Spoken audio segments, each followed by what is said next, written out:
famous female photographer was killed in a hotel room. Her lover Doria was in the room. Except him, there was no one else. So Doria was suspected of the murder of his lover. But he said when the incident happened, he was in the hotel room, but was knocked out by a man in black. When he woke up, he found that his lover Laura had been killed. It was a guy in black who changed the crime scene to frame him. But in the room, the doors and windows were all locked tightly. So who was the killer? How could he cause a crime in this locked room? That person couldn't have flown. The Invisible Guest is the movie we want to introduce to you today. This is a movie where the mystery has been reversed almost 50 times, and most viewers cannot guess its ending. No one believed in Doria's innocence, but was he really innocent? Let's find out together. An old woman came and knocked on Doria's door. She was Virginia Goodman, a very smart lawyer. This time she was asked to help him clear the murder case. He had not expected Virginia to come so early. She arrived ahead of time because an incident arose at the course, and she got a notice from the court. After 3 hours, a witness would come to court to denounce Doria. He could be arrested immediately. At that time, he could hardly whitewash his sin. This was the final court hearing. In Virginia's career, she didn't want to end with a failure. So Doria had only 3 hours left to detail everything that happened before. His previous evidence was very weak.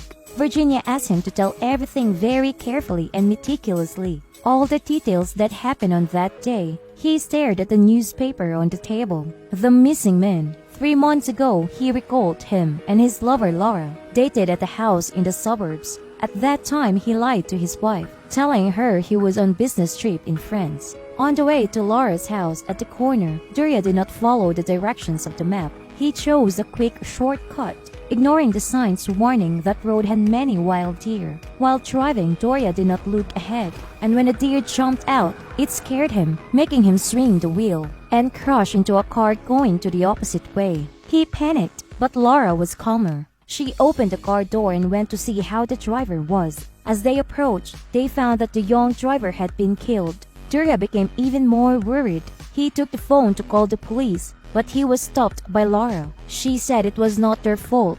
As long as he didn't tell anyone, then surely no one would know the truth. So they returned to the car and quickly left the scene. However, as the car was hit hard, the engine didn't work. At this moment, Laura heard a car coming. She got out of the car, pretending they had an accident.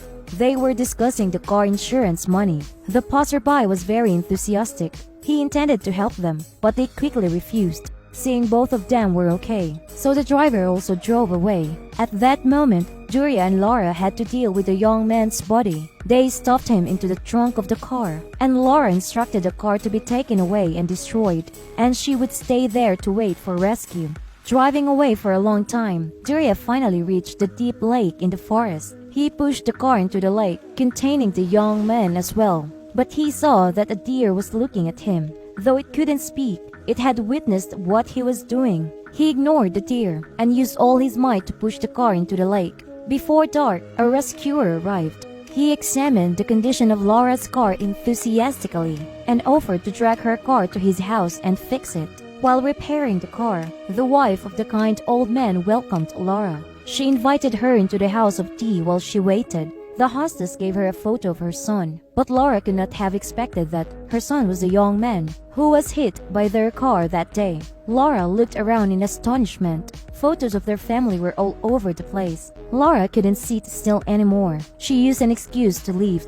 But right then, a friend of the son called the mother because the friend couldn't reach him. She was surprised that her son was neither at home nor going out with friends. Now no one knew where he was. Relying on their sixth sense, the mother felt that something had happened to her son. Moreover, her son had never gone out without his phone. At this moment, Laura was extremely worried. When the young man's phone rang, right in her pocket, she opened the speaker a little louder and quickly hid it down the side of the sofa, as if he forgot to bring his phone. The two followed the ringtone to the living room. The husband took it from between the cushions and gave it to his wife. They still had no doubts. The car was also finished being fixed. Laura asked them to go home. The kind old man seemed worried about her driving at night like that, but he couldn't hold her any longer either. The experience of that day was a real nightmare. Doria took 10 years to build his career to the peak. How could an unfortunate incident happening crash everything? On the following day, he sold the car to the scrap yard. then pretended like he was back from France. He went to the police station to report the car lost. As if nothing had happened, he returned to his normal life, happy with his wife and children. At this moment, Virginia's phone rang. She got the news that the witness had gone to court. The judge was also on his way. Doria called his lawyer Felix. He said Doria should follow the instructions and learn how to respond with Virginia to win the case. Although Felix was his previous lawyer, he didn't know the situation well. Virginia said, "Everything's under control. We are moving on." Not long after the accident happened, the police called Doria again to the station to coordinate the investigation of the disappearance at the place of the accident. They found traces of 2 cars, so the police suspected Laura was at the scene at that time, and the owner of the car was Doria. He wanted to get rid of the suspicions, so he asked a lawyer to prepare alibi as he went to France, so the police couldn't arrest him. But was this situation linked to Laura being killed? In Doria's version of the story, when this happened, the driver who passed by had watched secretly and saw the whole process when he destroyed the evidence. So he asked them for money to keep silent. But Virginia soon saw Doria's loopholes. She pointed out his loopholes and asked him to answer 3 questions. If he could answer them, then the judge could be persuaded.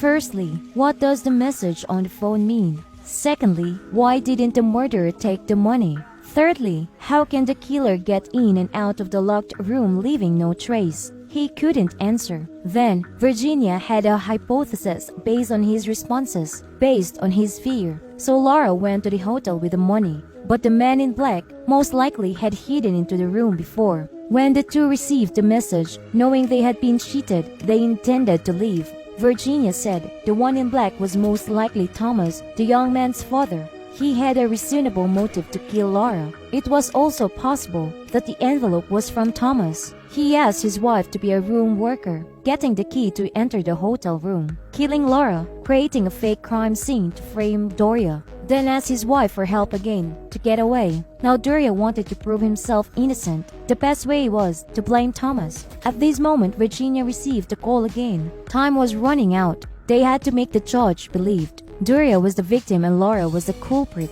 Virginia suggested finding the sunken car, and inside the trunk there must be Laura's jewelry. Blaming Laura for the car accident and her death by the hands of Thomas would help Doria clear his guilt, but he still refused to say where the car was sunk.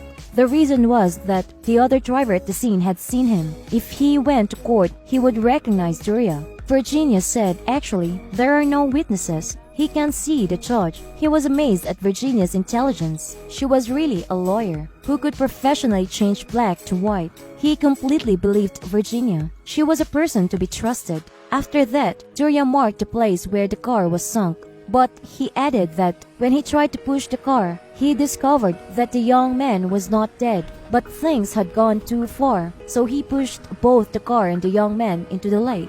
Upon hearing this, Virginia told Doria angrily, I can help you get rid of sin, but it is impossible to save your nature. You are a scumbag.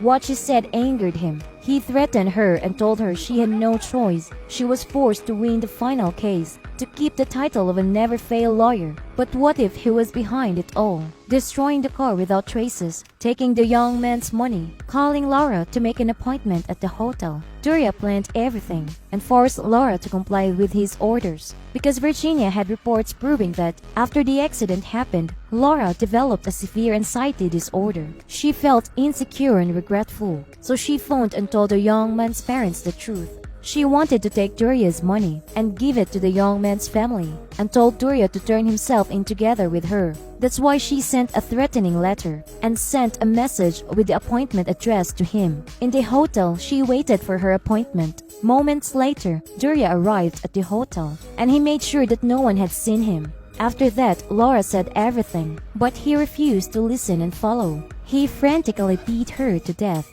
After killing her, he injured himself and created a fake crime scene blaming Thomas. Until this moment, he still refused to testify. He said if that was the truth, then Thomas would definitely have gone to the hotel. Because if he knew the truth, why not report it to the police? Virginia said they didn't trust the police in the first place, and they have no evidence proving you had committed murder. She said as she pointed to the window opposite to the building. The one looking at him was Thomas. It was true that Thomas was disappointed with the police, since knowing of his son's disappearance, he had kept an eye on his every move. But this still didn't make Doria admit to murder. He took out a newspaper, showing how to prove Thomas as the murderer. It was completely fabricated by Doria, but his loopholes lay in that this photo had been edited.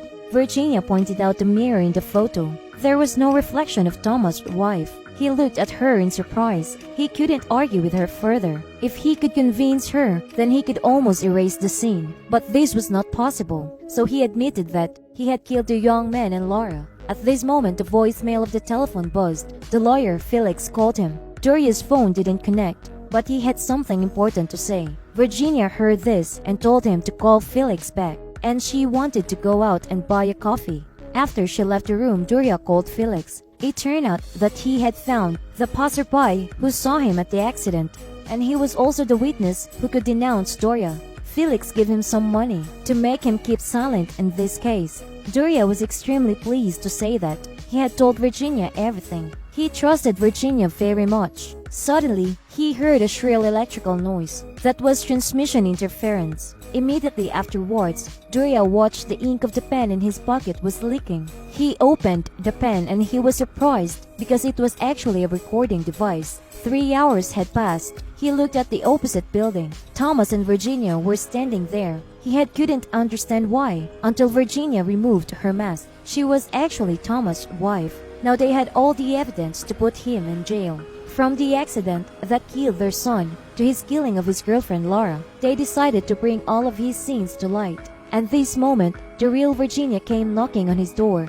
Doria could only smile bitterly now. The truth is always the truth. When you are guilty, even if you lie or try to prove yourself innocent, someone will finally find out about your guilt and expose it to the light of the law.